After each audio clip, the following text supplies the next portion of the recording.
से विकास श्रीमती अनुसया माझी विधायक प्रार्थी भाव में कौशल्या हिकका एमपी कैंडिडेट हिसाब से जे कि दिल्ली दरबार में आपण कथा कह ओडिशार भुवनेश्वर श्रीमती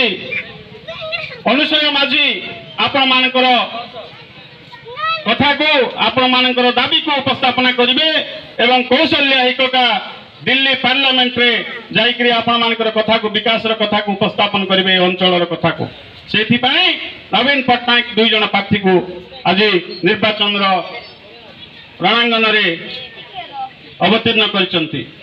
निश्चित भाव 13 मई रे आशीर्वाद करेंगे मु अनुरोध करी